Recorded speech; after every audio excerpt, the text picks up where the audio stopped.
تین لوگوں کی وجہ سے، تین ٹائپ کے لوگوں کی وجہ سے جلسے خراب ہوتے ہیں۔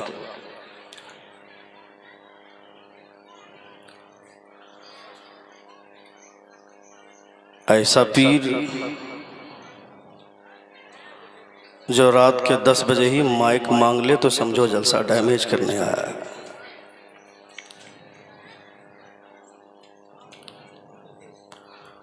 میں ہر پیر کی بات نہیں کر رہا ہوں،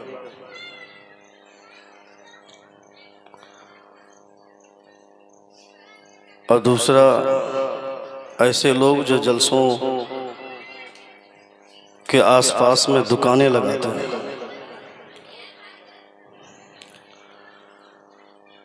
تیسرے وہ لوگ جو اپنے آپ کو والنٹیئر سمجھتے ہیں۔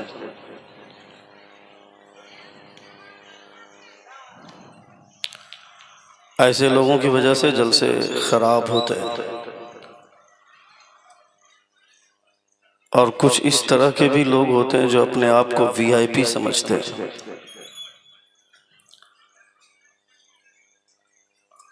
حالانکہ وہ وی آئی پی ہوتے نہیں ہیں، وہ صرف اپنے گمان میں یہ سمجھتے ہیں کہ میں وی آئی پی ہوں۔ خیال رہے کہ یہ حضور کی محفل ہے، یہاں کوئی وی آئی پی نہیں ہے۔ یہاں اگر کوئی سب سے بڑا وی آئی پی ہے تو وہ میرے مصطفیٰ ہے۔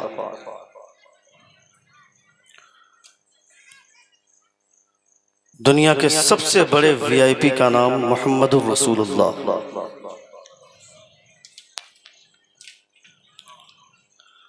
جب حضور کا نام لیا جائے تو صلی اللہ علیہ وسلم کہنا چاہیے، یہ مکمل درود ہے۔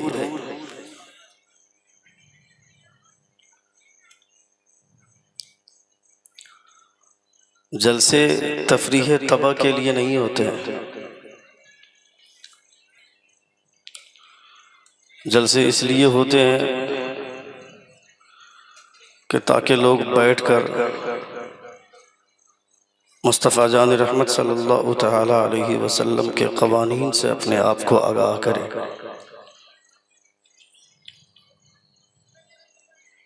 یہ حضور کی محفل ہے، اتنے سارے علماء منبر نور پر جلوہ بار ہیں۔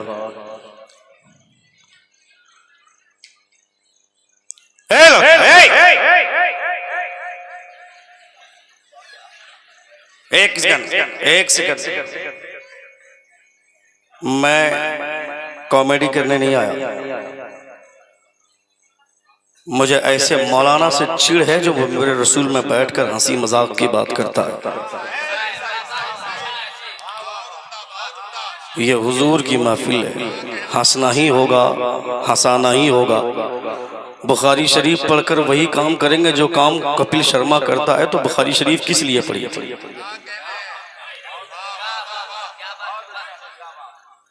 اور ہمارے سماج میں کچھ ایسے بدذوق لوگ ہیں جو اسی ٹائپ کے خطیب کو پسند کرتے ہیں۔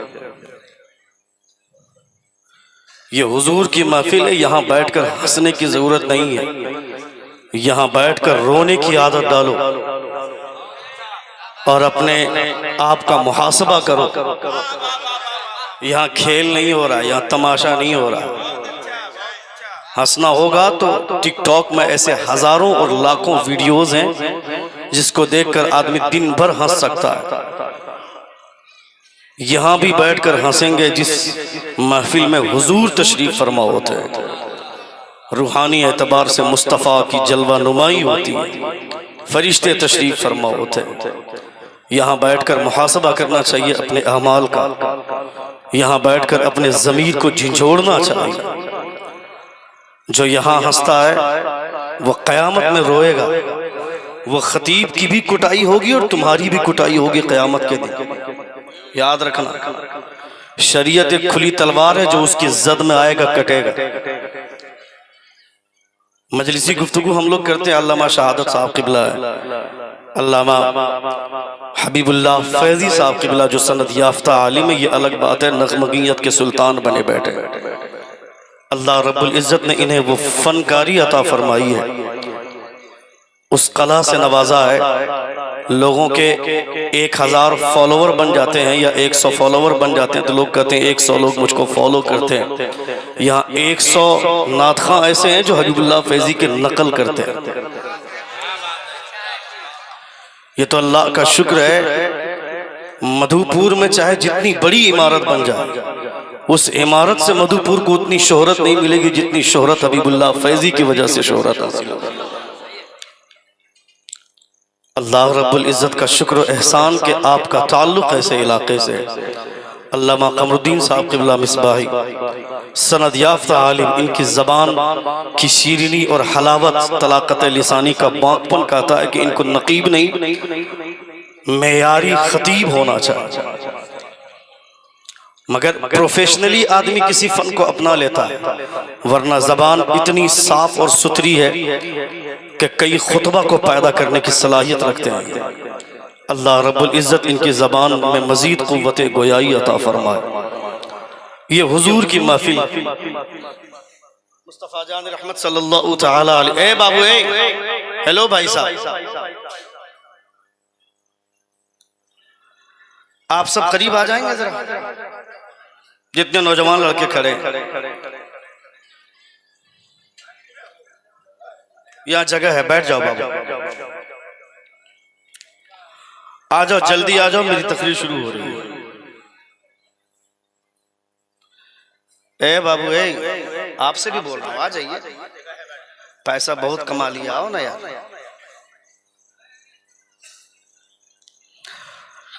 ایک بار زور سے اپنے دونوں ہاتھوں کو فضا میں لہرا کر کہیں یا رسول اللہ، اور ایک بار کہیں یا حبیب اللہ. مصطفیٰ جان رحمت صلی اللہ تعالی علیہ وسلم کی محفل میں بیٹھ کر انسان کو اس بات کا احساس کرنا چاہیے کہ حضور کی محفل میں بیٹھ کر حضور کو یاد کر رہے ہیں. یہ اپنا کام نہیں ہے، یہ تو مصطفیٰ جان رحمت نے محبت فرمایا تو ہم یہاں بیٹھ کر مصطفیٰ کو یاد کر رہے ہیں. حضور سیدنا غوث اعظم فرماتے ہیں کوئی مجھے مغرب کے بعد یاد کرتا ہے تو مغرب سے پہلے میں اسے یاد کر لیتا ہوں. یہ حضور غوث اعظم فرماتے ہیں. اگر کوئی حضور غوث اعظم کو یاد کرتا ہے تو اس سے پہلے حضور غوث اعظم انہیں یاد کر لیتے ہیں. تو اپنے آپ کو جگاؤ کہ مصطفیٰ جان رحمت کی محبت میں اگر آپ یہاں بیٹھیں تو اس کا مطلب ہے مصطفیٰ مدینے میں کروٹ لیتے ہوئے آپ کو یاد کیے ہوں گے. اس بنیاد پر آپ نے مصطفیٰ جان رحمت کا ذکر کی محفل سجائی ہے اور بیٹھ کر مصطفیٰ کا ذکر سن رہے ہیں. مصطفیٰ کی محفلوں میں بیٹھ کر کھلواڑ نہیں ہونا چاہیے. یہ ہنسی مذاق کی محفل نہیں ہے، یہ تفریح طبع کی محفل نہیں، یہاں بدلہ سنجی کی ضرورت نہیں ہے. اللہ رب العزت کے پیارے رسول کی محفل ہے تو یہاں باتیں لوگوں کو ہنسانے کے لیے نہیں، یہاں باتیں ایسی ہونی چاہیے کہ لوگوں کے آنکھ سے جرجر آنسو گرے. نہیں بھی اگر رونا آتا ہو، مصطفیٰ فرماتے رونے کی طرح چہرہ بنا لینا. اللہ رب العزت جس انسان کی آنکھ سے آنسو کے قطرے جاری ہوتے ہیں خدا اس کی بھی دعا قبول فرماتا ہے، اور جو رونے کی طرح چہرہ بنا لیتا ہے خدا اس کی بھی دعا قبول فرماتا ہے. اللہ فرماتا ہے فَلْيَضْحَكُوا قَلِيلًا وَلْيَبْكُوا كَثِيرًا. ہنسنا کم کرو، رونا زیادہ کرو. جو یہاں زیادہ ہنسے گا قیامت میں روئے گا، اور جو یہاں زیادہ روئے گا وہ قیامت میں مسکرائے گا. ایسا مسکرائے گا کہ حضور اعلیٰ حضرت فرماتے ہیں پیش حق مجدہ شفاعت کا سناتے جائیں گے، آپ روتے جائیں گے، ہم کو ہنساتے جائیں گے. یہ حضور اعلیٰ حضرت فرماتے ہیں جو یہاں مصطفیٰ جان رحمت صلی اللہ تعالی علیہ وسلم کی سنتوں کو زندہ رکھے گا، جو حضور صلی اللہ تعالی علیہ وسلم کی شریعت پر عمل کرنے کی کوشش کرے گا، مصطفیٰ ان کی شکایت کریں، مصطفیٰ ان کی شفاعت کریں گے. آپ صرف ایک پہلو کو جانتے ہیں نا کہ مصطفیٰ قیامت کے دن شفاعت کریں گے ہم اپنی امت کی. ابھی جا رہے ہیں اسلام صاحب عمرہ کرنے کے لیے. اللہ رب العزت کا احسان کہ مصطفیٰ جان رحمت کا بلاوا ہے. جو اجمیر شریف جاتے ہیں، اجمیر شریف جانے والی بسوں پر بینر دیکھنا لگا ہوا ہوتا ہے، اس بینر پہ لکھا ہوتا ہے ارادے لاکھ بن کر ٹوٹ جاتے ہیں، وہی اجمیر جاتے ہیں جنہیں خواجہ بلاتے ہیں. اگر خواجہ کے بلائے بغیر کوئی اجمیر نہیں جا سکتا ہے تو مدینے والے سرکار کے بلائے بنا مدینہ کون جا سکتا ہے؟ کس کی ہمت ہے کہ مدینہ جائے گا؟ یعنی مدینہ جانے کے لیے پیسہ ہونا ضروری نہیں ہے، ارادے کی مضبوطی سب سے بڑا کام کرتی ہے. ہم نے بہت سارے کم کرے تاکہ لوگوں کو سمجھ میں آیا. آواز سمجھ میں آ رہی ہے؟ ایک بار زور سے اپنے دونوں ہاتھوں کو فضا میں لہرا کر کہیں یا رسول اللہ، اور ایک بار کہیں یا حبیب اللہ۔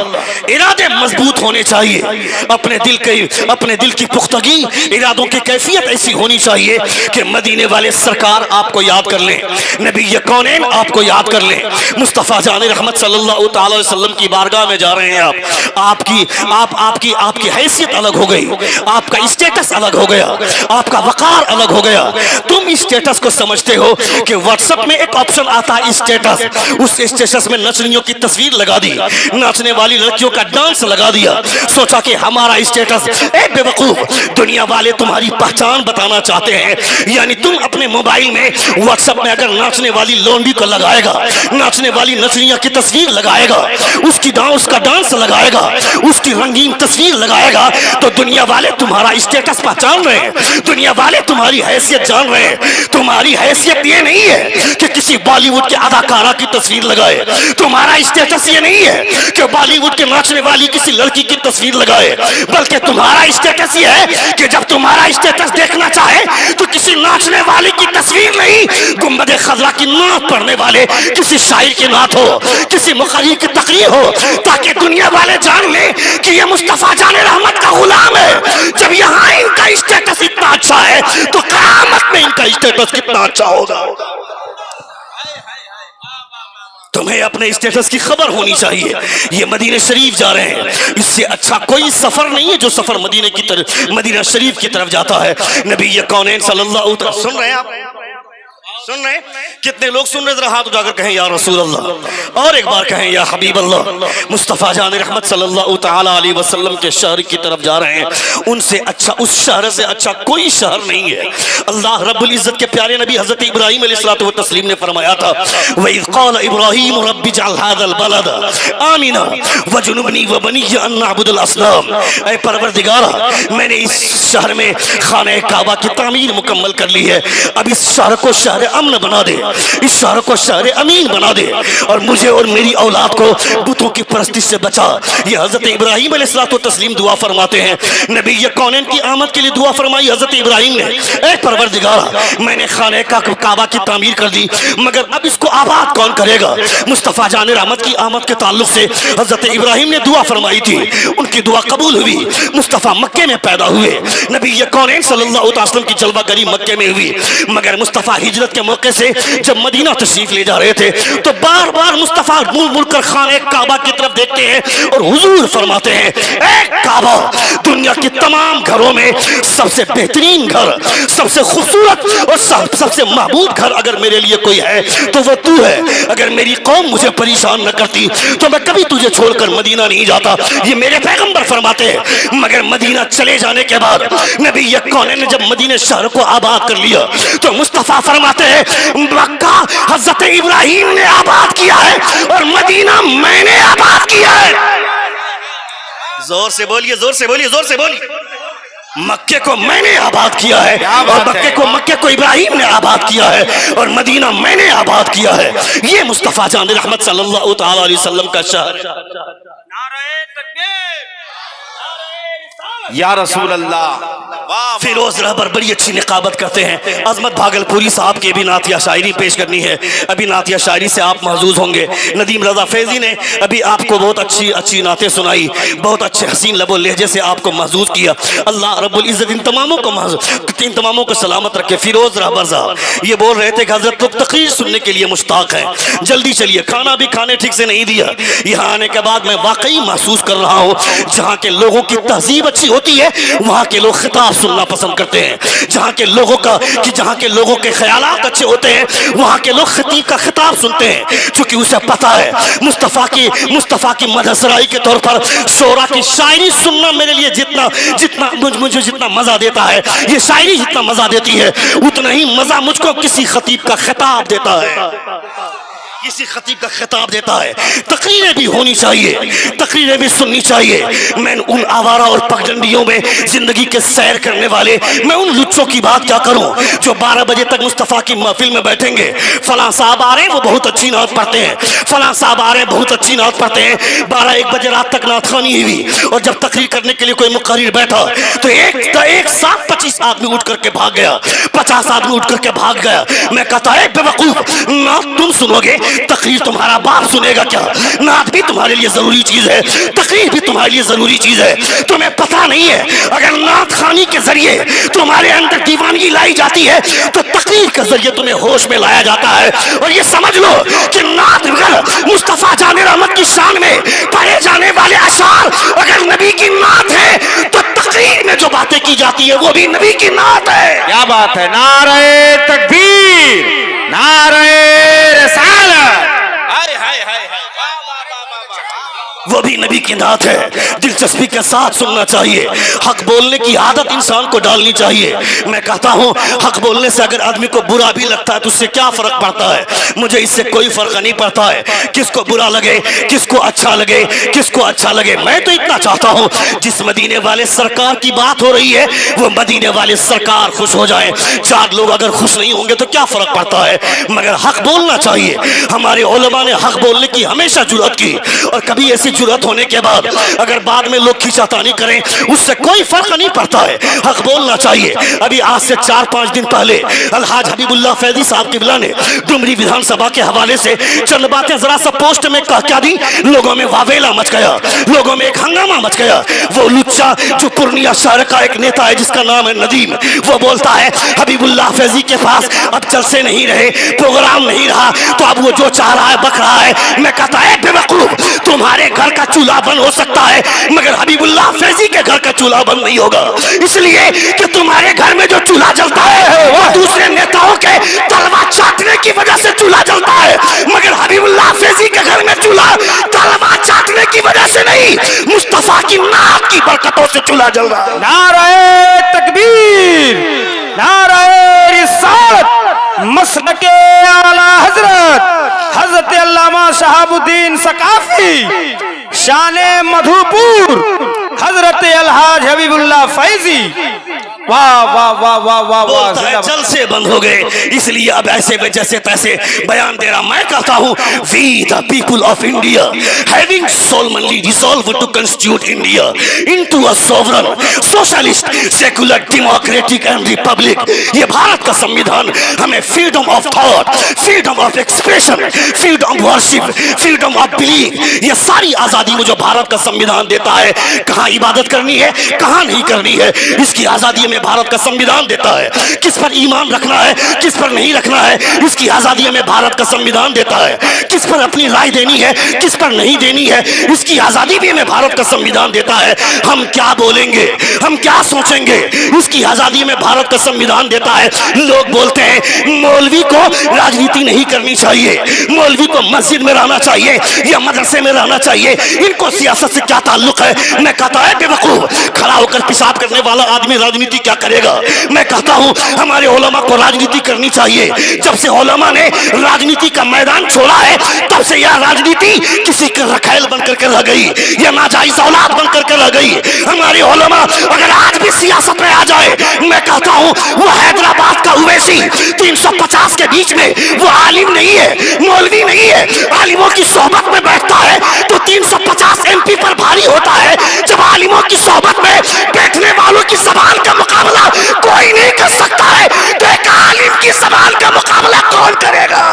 ہائے ہائے ہائے، نعرہ تکبیر، نعرہ رسالت، مسلک اعلیٰ حضرت علماء اہل سنت۔ واہ، مولوی کو راجنیتی نہیں کرنی چاہیے، مولوی کو مسجد میں رہنا چاہیے یا مدرسے میں رہنا چاہیے، ان ملاؤں کی کیا ضرورت ہے؟ میں کہتا ہوں 12 لاکھ مربع میل پر جو حضرت عمر فاروق نے حکومت کی تھی تو بغیر راجنیتی کے حکومت کی تھی کیا؟ بغیر سیاست کے حکومت کی تھی کیا؟ وہ موہن داس کرم چند گاندھی جب ہندوستان آزاد ہوا تو اپنی پہلی اسپیچ میں وہ بندہ بولتا ہے کہ اگر ہندوستان کو صحیح طریقے سے چلانا ہے تو کسی کو اپنا آئیڈیل مت ماننا، کسی کے نقش سے قدم پر مت چلنا. میں نے مدینے میں دو سلطان کو دیکھا ہے جو محمد عربی کا غلام ہو کر کے زندگی گزارتا ہے. اگر حکومت چلانی ہے تو کسی کو مت ماننا. صدیق اکبر کی زندگی دیکھنا, عمر فاروق کی زندگی دیکھنا. سن رہے ہیں آپ؟ سن رہے ہیں آپ؟ کتنے لوگ سن رہے؟ ذرا ہاتھ اٹھا کر کہیں یا رسول اللہ, اور ایک بار کہیں یا حبیب اللہ. We the people of India having solemnly resolved to constitute India into a sovereign, socialist, secular, democratic and republic. ہم بھارت کے ناگرک ہیں, ہم بھارت کے لوگ ہیں, ہمیں بولنے کی آزادی ہے, ہمیں بولنے کا حق کوئی مت چھیننا. اور اگر یہ کہتے ہو کہ ہمیں راجنیتی میں نہیں آنی چاہیے تو میں کہتا ہوں تمہیں راجنیتی کا ڈھنگ بھی ہم ہی لوگ سکھائیں گے, تمہیں سیاست کا طریقہ بھی ہم ہی لوگ سکھائیں گے. چونکہ ہمارے سامنے مصطفیٰ کا کیریکٹر ہے. تم نے نہیں دیکھا کیا نبی کونین صلی اللہ تعالی علیہ وسلم کے اخلاق سے اپنے آپ کو کھڑا کرنے والا, مصطفیٰ جان رحمت کے اخلاق کی روشنی میں اپنی زندگی گزارنے والا وہ حضرت عمر بن عبدالعزیز. جب کسی کی ماں کی گود میں ہریالی ہوتی ہے تو بیٹا ایسے ہی پیدا ہوتا ہے. جس ماں کے دودھ میں ہریالی ہوتی ہے تو بیٹا ایسے ہی پیدا ہوتا ہے. مگر جس ماں کے دودھ میں زہریلا پن ہو, جس ماں کا دودھ ہی زہر بھرا ہو, محفل رسول میں بیٹھ کر باتیں کریں گی, محفل رسول میں بیٹھ کر جھمکا کی باتیں کریں گی, ٹمکے کی باتیں کریں گی, گھر کی غیبت کریں گی, ساس بہو کے جھگڑے ہوں گے اور وہی ساری باتیں اس جلسے میں ہوں گی. میں کہتا ہوں ایسی عورتوں کے پستان سے دودھ پینے والے لڑکا یا تو وہ ATM مارے گا, یا تو وہ سینما ہال کو آباد کرے گا, یا تو پھر ٹک ٹاک میں ویڈیو بنا کر اپنی زندگی برباد کرے گا. یہ جو ATM مارنے والے لونڈے ہیں, میں اس سے کہنا چاہتا ہوں اے بے وقوف, روزانہ جو گاڑی بدل رہا ہے, آج یہ گاڑی آج وہ گاڑی, یہ تیرے باپ کی کمائی ہے کیا؟ محنت سے کما کر گاڑی لے, اس کے بعد سمجھ میں آئے گا حیثیت کیا ہوتی ہے. دوسروں کے پیسے کو ہڑپ کر حرام کی دولت سے چاہے 50 گاڑی بدل لے, مگر عزت دنیا والے تو دے سکتے ہیں. مصطفیٰ کی نظر میں تیری کوئی حیثیت نہیں ہے. مصطفیٰ کی نظر میں عزتدار وہ آدمی ہے جو سوکھی روٹیاں کھا کر زندگی گزار لیتا ہو مگر مصطفیٰ کی سنت کی خلاف ورزی نہ کرتا ہو. نعرہ تکبیر, بلند آواز سے نعرہ تکبیر, نعرہ رسالت, مسلک اعلی حضرت, عظمت مصطفیٰ, عظمت مصطفیٰ. کیا کہنے حضرات؟ سن رہے ہیں زندہ باد, زندہ باد. کتنے لوگ سن رہے؟ ذرا ہاتھ اٹھا کر کہیں یا رسول اللہ, اور ایک بار کہیں یا حبیب اللہ. بولو تھوڑی دیر, 5-10 منٹ بولو. کتنے لوگ سننا چاہتے ہیں؟ ایک بار زور سے کہیں یا رسول اللہ, اور ایک بار کہیں یا حبیب اللہ. یہ حضور کی محفل ہے, یہ مدینہ تشریف لے جا رہے ہیں. ان کی حیثیت الگ ہے, ان کا اسٹیٹس الگ ہے, ان کا وقار الگ ہے, اس لیے کہ حضور نے بلایا ہے. مصطفیٰ جان رحمت صلی اللہ تعالی علیہ وسلم کا بلاوا آ جانے کے بعد ارادے جس کے جتنے مضبوط ہو جاتے ہیں. میں پچھلے سال عمرہ کر کے آیا, گزشتہ سال مجھے یقین بھی نہیں تھا, میں نے سوچا بھی نہیں تھا کہ میں عمرہ کرنے کے لیے اتنی جلدی چلا جاؤں گا. اچانک کسی جلسے میں گیا, جلسے میں تقریر ہوئی, ایک صاحب سے ملاقات ہوئی, کہا کہ حضرت ہم عمرہ کرنے کے لیے جا رہے ہیں. میں نے کہا مبارک ہو. کہا حضرت آپ بھی چلیے. میں نے کہا میرے اوپر ذمہ داریاں بہت ہیں, روزانہ پروگرام کر رہا ہوں تو اس پروگرام کے نذرانے کو لفافے کو مت دیکھیے, میرے اوپر ذمہ داریاں, وہ ذمہ داریاں کہتی ہے کہ میں ابھی نہیں جا سکتا ہوں. کہا حضرت آپ چلیے, آپ صرف ارادہ بنائیے, آپ کا کام ہو جائے گا. یعنی نبی کونین صلی اللہ تعالی علیہ وسلم کسی کو بلانا چاہیں اپنی بارگاہ میں تو ان کے لیے بینک اور بیلنس کی ضرورت نہیں ہے, ارادہ مضبوط کر لو, مصطفیٰ جان رحمت ویزا بھیج دیں گے. واہ, حق ہے, حق ہے. کونین صلی اللہ علیہ وسلم کی کرم نوازی کی بنیاد پر لوگ مدینہ جاتے ہیں. یہ مدینہ تشریف لے جا رہے ہیں, خانہ کعبہ کا طواف کر رہے ہیں. روزانہ 120 رحمت تفسیر روح البیان میں علامہ شیخ اسماعیل حقیل رما فرماتے ہیں, روزانہ 120 رحمت خدا نازل فرماتا ہے. 120 میں سے 80 رحمتیں صرف مکہ اور مدینہ کے لیے ہے. آپ سوچیں وہ شہر کون سا شہر ہے؟ مکہ اور مدینہ میں کل 15 مقامات ایسے ہیں جن مقامات پر دعائیں قبول ہوتی ہیں. اپنے آپ جب جاتے ہیں, جب عمرہ کرنے والے لوگ جاتے ہیں, دیکھو بھیڑ, اتنی تعداد میں لوگ آتے ہیں, آ کر کے ملاقات کرتے ہیں, سلامی دیتے ہیں, بہت اچھی بات ہے. مگر حضور فرماتے ہیں یہ حضور فرماتے ہیں جب یہ عمرہ کر کے لوٹیں, جب یہ وہاں سے آئے, وہاں سے آنے کے بعد ملاقات کرنا, ملاقات کرنے کے بعد ان سے دعائیں کروانا, جب جاتے ہیں سارے لوگ آتے ہیں ملاقات کرنے کے لیے، مگر جب واپس آتے ہیں کس گلی سے اندر گھس جاتے ہیں کس گلی سے حاجی صاحب اندر گھس جاتے ہیں یا معتمر صاحب داخل ہو جاتے ہیں، کسی کو پتہ نہیں چلتا ہے۔ حضور فرماتے ہیں جب وہ لوٹ کر کے آئے ان سے دعائیں کروانا، ان سے ملاقات کرنا، ان کی آنکھیں دیکھنا، ان کی آنکھوں کو دیکھ کر مت سمجھنا ان کی آنکھیں جیسی پہلے تھی ویسی اب بھی ہے۔ پہلے آنکھ تھی تو صرف کوری آنکھ تھی، مگر اب لوٹ کر کے آئی ہے تو وہ آنکھیں مصطفیٰ جان رحمت کے روضے کا جمال لے کر کے لوٹی ہے۔ زور سے بولیے نا، اور زور سے پورا مجمع ایک بار کہیں ہاتھوں کو لہرا کر یا رسول اللہ، اور ایک بار کہیں یا حبیب اللہ۔ اللہ رب العزت کا شکر و احسان، جب یہ لوٹ کر کے آئیں ملاقات کرنے کے لیے جائیے گا، ملاقات کر کے بولیے گا، ملاقات کر کے پوچھیے گا کیسا ہے مصطفیٰ کا شہر، کیسا آپ نے دیکھا، وہاں کون کون سی چیزیں آپ نے دیکھی۔ ہم گئے تھے عمرہ کرنے کے لیے، حاجی صاحب تو دیکھے ہوئے، حاجی حبیب اللہ فیدی صاحب، الحاج معاذ شہادت صاحب قبلہ، یہ لوگ تو دیکھے ہیں۔ غار ثور جہاں پہ مصطفیٰ جان رحمت صلی اللہ علیہ وسلم نے ہجرت کی راتیں گزاری تھی، جب ہم جیسے لوگ چڑھتے ہیں تو 3.5 گھنٹے لگتے ہیں اس پر چڑھنے میں، جوانی کا نشہ اتر جاتا ہے۔ 3.5 گھنٹے ہر بار ارادہ کر کے ہم لوگ چلتے تھے کہ جب تک آدھا گھنٹہ چلیں گے نہیں، بیٹھیں گے نہیں، مگر ہر 10 منٹ میں پسینہ اتر جاتا تھا، ہر 10 منٹ میں جوانی کا غرور ختم ہو جاتا تھا، 10 منٹ میں بیٹھنا پڑتا تھا۔ یعنی اس جوان کی حالت میں اکیلے چلیں تو 10 منٹ چلنے میں حالت خراب ہو جائے، مگر صدیق اکبر کا ایمان اور ان کے ایمانی حرارت کا عالم کیا تھا کہ جب آپ چل رہے تھے تو اکیلے نہیں، مصطفیٰ کو کاندھے پر بیٹھا کر اس پہاڑ پر چل رہے تھے۔ سبحان تو اللہ، اسے بولتے ہیں ایمانی ولولہ، تو اسے بولتے ہیں ایمانی حرارت، تو اسے بولتے ہیں۔ کیوں بھائی ہمیں چٹکلا چاہیے، حضور کی محفل میں بیٹھ کر ہم ہنسی مذاق کریں گے، قہقہے بازی کریں گے۔ اے ظالم، ہنسنا ہے تو حضور کی محفل کیوں، مذاق ہی کرنا ہے تو حضور کی محفل کیوں؟ یہاں بیٹھ کر ہنسو مت، یہاں بیٹھ کر قہقہے بازی مت کرو۔ خبردار خبردار، قیامت کے دن تم سے سوال ہوگا کل کہ تم نبی کونین صلی اللہ علیہ وسلم کی، تم نبی کے محفل میں بیٹھ کر ہنس رہے تھے، تمہیں شرم نہیں آتی ہے؟ تمہارے ہاتھ سے مسجد اقصی نکل گئی اور تم پھر بھی رو رہے ہو، تم پھر بھی ہنس رہے ہو۔ تمہارے ہاتھ سے بابری مسجد نکل گئی پھر بھی تم ہنس رہے ہو۔ تمہارے ہاتھ سے تمہاری بہو بیٹوں کی عزت و آبرو نیلام ہو رہی ہے پھر بھی تم ہنس رہے ہو۔ 7 لاکھ سے زیادہ مسلمانوں کی بیٹیاں مسلمان سے ہندو بن گئی ان RSS کے بھنگوں کے چکر میں۔ کیوں بھائی اسکول میں بتایا جاتا ہے everything fair in love and war, پیار میں ہر وار، جنگ میں ہر چیز جائز ہے۔ یعنی اب ہر نقاب پوش، ہر برقع والی لڑکی مشکوک نظر آنے لگی، پتہ نہیں نقاب پہنی ہوئی ہے، ہونا وہ یہ کسی رامائن سے بات کرتی ہوگی، کسی نارائن یا کسی گپتا سے عشق لڑاتی ہوگی، یا کسی تیواری سے یا کسی گنیش سے۔ اے بے وقوف، تم نے بیٹی کے دماغ میں یہ سپنا بیٹھایا تھا میری بیٹی ڈاکٹر بننا ہے، انجینئر بننا ہے، پروفیسر بننا ہے، کیوں صاحب پیسہ ملے گا؟ میں کہتا ہے بے وقوف، اپنی بیٹی کے دماغ میں یہ بات بیٹھاؤ میری بیٹی ڈاکٹر بننا ہے، انجینئر بننا ہے، پروفیسر بننا ہے، مگر اس سے پہلے فاطمہ کی کنیز بن جاؤ، پیسہ ملے نہ ملے جنت میں حصہ ضرور مل جائے گا۔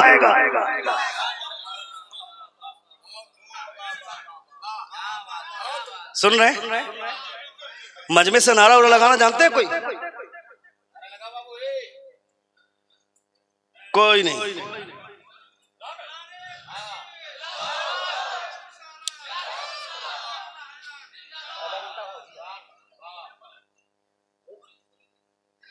بولوں 5-10 منٹ بولوں؟ کتنے لوگ سننا چاہتے ہیں؟ ذرا ہاتھ اٹھا کر کہیں یا رسول اللہ، اور ایک بار کہیں یا حبیب اللہ۔ 7 لاکھ کوئی حیثیت ہے، کوئی معنی رکھتا ہے 7 لاکھ سے زیادہ مسلمان لڑکیاں؟ مطلب اس بات کی نہیں، مطلب اس بات سے نہیں ہے کہ 7 لاکھ لڑکیاں مسلمان سے ہندو بن گئی، اس سے فرق نہیں پڑتا۔ مگر میں سوچ رہا ہوں اس بات پر، جس 7 لاکھ کی تم بات کر رہے ہو، ان 7 لاکھ میں سے کسی ایک لڑکی، کوئی ایک لڑکی اگر ہندو بن گئی، تمہیں پتہ نہیں اس کی کوکھ سے کیسا بیٹا پیدا ہوتا، اس کی کوکھ سے کیسا شہزادہ جنم لیتا۔ تمہیں اس کا اندازہ ہے کیا؟ تم نے اپنی بیٹی کو آزاد چھوڑ دیا۔ میری بیٹی چاہے جس حالت میں بھی بازار گھومے، کیا فرق پڑتا ہے مجھ کو؟ کو میری بیٹی نقاب نہیں پہنے گی، میری بیٹی نقاب نہیں پہنے گی، میری بیوی نقاب نہیں پہنے گی۔ میں جو بات کہنا چاہ رہا ہوں اپنے ضمیر کو کھول کر کے سوچنا، اپنے ضمیر کو کھول کر کے اپنے کانوں سے سننا اور اپنے احساسات میں جگہ دینا۔ اس محفل رسول میں، اس جلسے میں جتنی خواتین آئی ہیں، میری مائیں اور بہنیں، میں سب کو سیلوٹ کرتا ہوں۔ میری نظر میں سب محترم بالشان ہیں اور سب معظم ہیں، سب کی حیثیت اونچی ہے، مگر بتاؤ مصطفیٰ جان رحمت کے کلمہ پڑھنے والی ہیں یہ لوگ، ان لوگوں کے اندر، ان لوگوں کے احساسات اس قدر بیدار ہونے چاہیے تھے نا کہ یہ حضور کی محفل ہے، یہاں نقاب پہن کر آنا چاہیے تھا، یہاں برقع پہن کر آنا چاہیے تھا۔ تم میں سے کسی کی بیوی ہے، کسی کی بیٹی ہے، کسی کی بہن ہے، کسی کی بھانجی ہے، کسی کی بھتیجی ہے، تم میں سے کس نے سوچا کہ یہاں نقاب پہن کر آنا چاہیے تھا، برقع پہن کر آنا چاہیے تھا؟ مرد اور عورت ایک ساتھ بیٹھے ہوئے ہیں، یہ الگ بات ہے کہ مردوں کا گروپ الگ ہے، عورتوں کا گروپ الگ ہے، مگر یہاں سے بیٹھنے کے بعد احساس ہوتا ہے کہ کس انداز میں بیٹھے ہیں۔ میں کہتا ہوں جن لڑکیوں کے، جن شہزادیوں کی حیثیت اتنی اونچی ہے کہ ان کے لیے پردے کا اہتمام ہے، پوچھ حبیب اللہ فیضی صاحب کی بلا سے، علامہ شہادت حسین صاحب کی بلا مصباحی سے، علامہ قمر الدین صاحب کی بلا مصباحی سے، جتنا اچھا موبائل ہوتا ہے اتنا اچھا بیک کور چاہیے ان کو۔ کیوں صاحب کور کیوں چاہیے؟ نہیں مولانا صاحب اسکریچ آ جاتا ہے، اس لیے کور لگانا ضروری ہے۔ یعنی مسلمانوں کی لڑکیوں کی عزت اور اس کا احترام اتنا ہے کہ اسے نقاب میں رکھنا چاہیے۔ تم نے نہیں دیکھا امریکہ میں ایک لڑکی، عیسائی لڑکی، روزانہ جاتی ہے آفس کام کرنے کے لیے، جاب کرنے کے لیے، اس کے باپ کا سایہ سر سے اٹھ گیا، بوڑھی ماں ہے اور دو چھوٹے چھوٹے اس کے بھائی ہیں، ان لوگوں کی کفالت کی ذمہ داری اس کے سر پر ہے، روزانہ آفس جاتی ہے جاب کرنے کے لیے، مگر آفس جانے والے راستے میں چوراہے پر نوجوان لڑکے کھڑے ہوتے ہیں، وہ جو لباس پہن کر جاتی ہے اس لباس کو دیکھ کر لڑکے بھدے کمنٹ کرتے ہیں، اس کو برا بھلا بولتے ہیں۔ وہ لڑکی واپس آتی ہے اور اپنی ایک دوست فاطمہ نام کی ایک مسلمان لڑکی جو اس کی سہیلی ہے، اس سے آ کر ملاقات کرتی ہے اور وہ بولتی ہے میری طبیعت نہیں چاہتی ہے کہ میں جاب کرنے جاؤں، مگر میری بوڑھی ماں کی ذمہ داری، میرے دونوں بھائیوں کی کفالت کی ذمہ داری نے مجھے مجبور کر رکھا ہے، ورنہ میری طبیعت گوارا نہیں کرتی ہے۔ وہ مسلمان نام کی فاطمہ لڑکی بولتی ہے کل جانا اور یہ میرا برقع لو، اسے پہن کر چلی جانا۔ جب برقع پہن کر وہ دوسرے دن جاب کرنے کے لیے جاتی ہے، آفس جاتی ہے، وہی گلی ہے، وہی چوراہا ہے، وہی لڑکی ہے، وہی نوجوان لڑکے ہیں۔ جب یہ لڑکی چوراہے پر پہنچتی ہے تو وہ نوجوان لڑکے بولتے ہیں چھوڑ دو، کسی عزت دار گھرانے کی خاتون جا رہی ہے۔ سارے کے سارے نوجوان لڑکے اس کے لیے راستہ دے دیتے ہیں۔ یہ لڑکی جاتی ہے آفس، کام ختم کر کے گھر لوٹتی ہے، برقع بھیجوا دیتی ہے۔ دوسرے دن دروازے پہ دستک دی، فاطمہ نام کی لڑکی کچن میں ہے، وہ اندر سے آواز دیتی ہے برقع چاہیے، نقاب چاہیے، ٹیبل پہ رکھا ہوا لے لو۔ وہ لڑکی بولتی ہے آج نقاب لینے نہیں آئی ہوں، بلکہ نقاب پہننے کا حکم جس پیغمبر نے دیا ہے اس پیغمبر کا کلمہ لینے آئی ہوں۔ نعرہ تکبیر،